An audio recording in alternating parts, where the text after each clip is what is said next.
अस्सलाम वालेकुम जी, मैं हूं अदील। आप देख रहे हैं मेरा यूट्यूब चैनल। सबसे पहले तो सब्सक्राइब ज़रूर कीजिएगा और फीडबैक से अपने ज़रूर आगाह कीजिएगा मुझे। आज बात करेंगे एक संजीदा इशू की। बलूचिस्तान में जो BLA की जानिब से कोऑर्डिनेटेड स्ट्राइक्स की गई हैं, बड़ा संजीदा पैगाम है।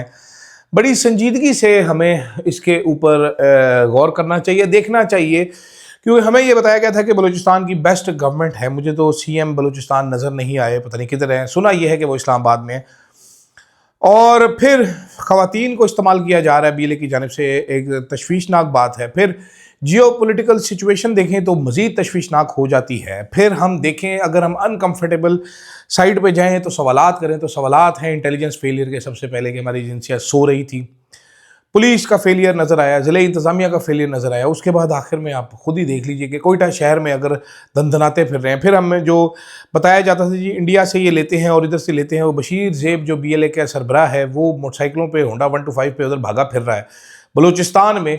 तो बड़े संजीदा सवालात उठते हैं, इस पर बात करेंगे। लेकिन उससे पहले जनाब, रात गए हुकूमत वक्त ने जारी कर दिया इमरान खान का मेडिकल बुलेटिन। पिम्स के एग्जीक्यूटिव डायरेक्टर के थ्रू फिर एक प्रेस रिलीज भी जारी की गई कि क्या क्या प्रोसीजर किए गए। इस पर सब पर बात करते हैं।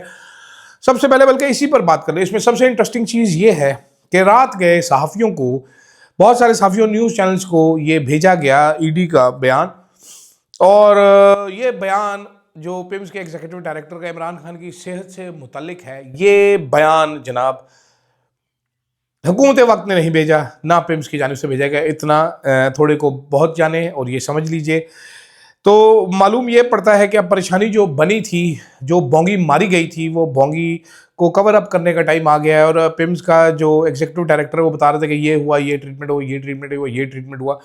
ये भी बात पता लगी है कि चीफ जस्टिस साहब जो हैं उनको कहा गया था कि जनाब इमरान खान की सेहत के हवाले से हम करवा देंगे और हम पहुंचा देंगे। आप ये बात PTI को बता दीजिए। उन्होंने यही बताई थी कि जी इमरान खान को रिपोर्टें मिल जाएगी और उनकी बहन को रिपोर्ट सील करके दे दी जाएगी।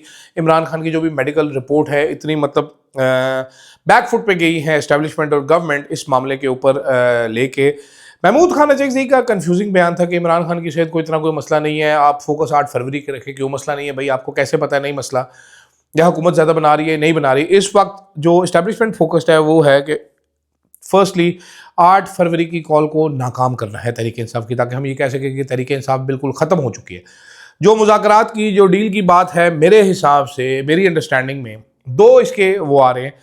मेरी अंडरस्टैंडिंग में तो ये ट्रक की बत्ती ही है। क्या ज़रूरत है एस्टेब्लिशमेंट को डील बनाने की? लेकिन दूसरी साइड कहती है जनाबे वाला गाड़ी चल नहीं रही, पहला गियर फंसा हुआ है। ये मईशत की गाड़ी चल रही होती तो इमरान खान रिडंडेंट हो जाता, आवाम सारी उसके साथ खड़ी है। कैसे रिडंडेंट होगा? क्या करेंगे, क्या नहीं करेंगे?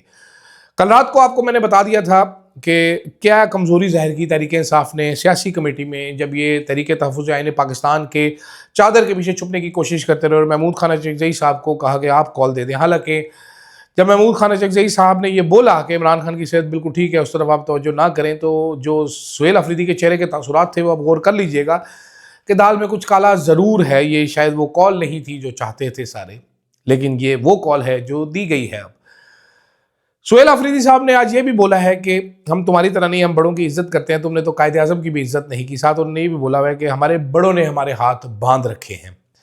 तो अब बड़े कौन हैं वो आप खुद अंदाज़ा कीजिए कि केड़े बड़े हैं ना दे। उन्होंने हाथ बांध रखे हैं, लेकिन उन्होंने कहा जी ये भी जहन में रखो कि ये कच्चे धागे से बंधे हुए हाथ हैं और ये किसी भी दिन अचानक ही खुल जाएंगे, फिर तुम्हें समझ नहीं आएगी। मेरा भी यही ख्याल है कि किसी दिन अचानक से ये खुल जाएंगे। गलत साहब और ये सरकारी हाजन और इस तरह के दीगर लोग सीना कोबियाँ ज़रूर कर रहे हैं, ये खुशियाँ ज़रूर मना रहे हैं, ये जश्न ज़रूर मना रहे हैं कि जी बढ़ गई है तहरीक इंसाफ, लोग नहीं निकलते। ऐसे ही जश्न नेपाल के सरबराह भी मनाते थे, ऐसे ही बांग्लादेश में हसीना वाजिद मनाया करती थी, ऐसे ही श्रीलंका में जो राजा जो है वो भी मनाया करता था ऐसा ही जश्न। लेकिन फिर एक दिन लोग निकल आए। तो दुआ करो कि ये वक्त तुम पर ना आए, तुम लोगों को भी भागने की जगह नहीं मिलेगी। बेसिकली कहने की बात यही। तो मेरे हिसाब से तो खैर ये तहरीक इंसाफ के साथ ये जो बातचीत का ये सब फ्रॉड है, ट्रक की बत्ती है मामलात। वक्ती तौर पे हमारे इस टाइम पे हुक्मरान जो तबका है वो चल भी इसी तरह रहा है कि अभी कूल डाउन कर लो बाद में देखेंगे, अभी कूल डाउन कर लो बाद में देखेंगे। तो ये कूल डाउन चल रहा है जी जनाब। एक कूल डाउन करने आ जाते हैं, फिर दूसरा कूल डाउन करता है, फिर तीसरा कूल डाउन करता है, कूल डाउन करी जा रहे।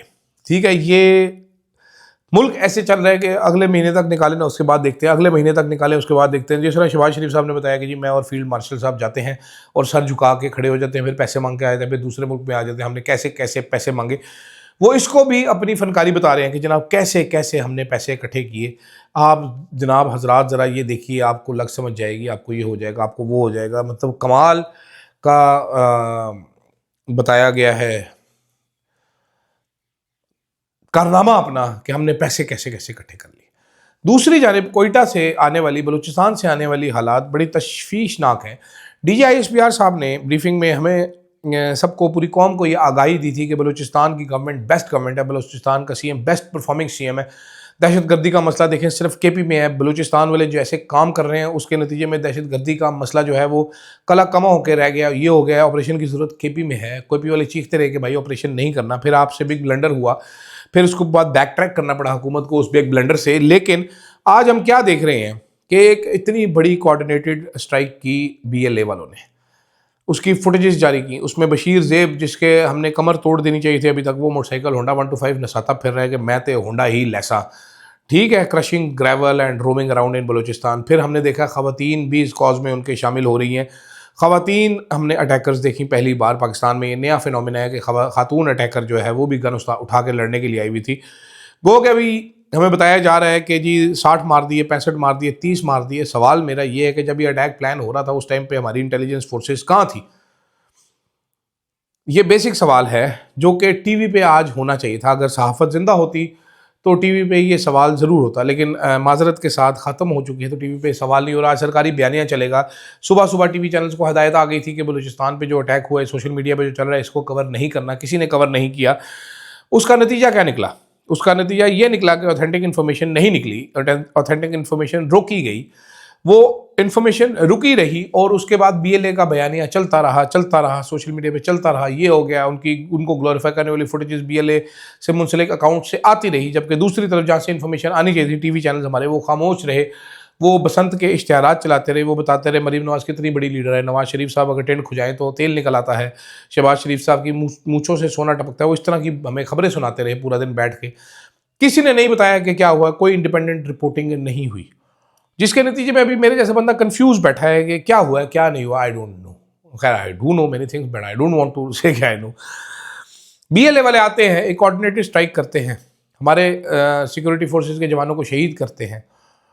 इनका मकसद होता है जनाब टेरर फैलाना। ये चंद मुट्ठी भर 30 40 50 बंदा कब्जा नहीं कर सकता किसी शहर पे, किसी मुल्क के ऊपर। इनका मकसद होता है टेरर फैलाना, अपना आवाज़ पहुंचाना। वो इन्होंने सक्सेसफुली पहुंचा दी। आप इनको मार दें और विक्ट्री क्लेम कर रहे हैं, इनको फ़र्क नहीं पड़ता। जो इन्होंने काम करना था वो इन्होंने पहले हल्ले में कर दिया था, फुटेजेस जारी कर दी थी। कोयटा में UBL बैंक के ऊपर रॉकेट लॉन्चर फायर हो रहा है, उसकी फुटेज वो जारी कर रहे हैं। बशीर ज़ेब बलूचिस्तान की सरजमीन पर मोटरसाइकिल दौड़ा रहे हैं, उसकी वो फुटेज जारी कर रहे हैं। वो एंट्री ले रहे हैं स्कूल में, कोई किधर जा रहे हैं, कोई किधर जा रहे हैं, वो फुटेजेस ये जारी कर रहे हैं। तो इनको वो जो मकसद था वो तो पूरा हो गया। हमारी सिक्योरिटी फोर्सेस कहाँ थी इतनी देर? वो क्या सोच रही थी? हमें ये बताया जाता है कि बेहतरीन आदमी है चीफ मिनिस्टर जो है वो बलूचिस्तान, वो बड़ा दबंग है, फ्रंट से लीड करता है। वो किधर था? मेरे ख्याल में वो इस्लामाबाद बैठा हुआ था। हमें ये बताया जाता है जी हमने दहशतगर्दों की कमर तोड़ दी। वो कमर टूटी हुई कमर के साथ आते हैं और हमें तुल के चले जाते हैं। तो ये बड़े सारे अनकंफर्टेबल सवाल हैं। मेरा ये मानना है कि अब शायद ये वक्त आ चुका है कि हमारा मीडिया भी सवाल पूछना शुरू करे, बगैर किसी तहकीक, बगैर कुछ किए फितनातुल ख्वारिज और फितनातुल हिंदुस्तान पूरा दिन आप चलाते रहेंगे, इम्पैक्ट नहीं होता, लोग मानते नहीं हैं। तो कम से कम इतना तो करें कि लोग मानने के लिए तैयार हों आपको। इतनी रिपोर्टिंग करें कि लोग आपकी बात में कोई थोड़ा बहुत असर तो रखें।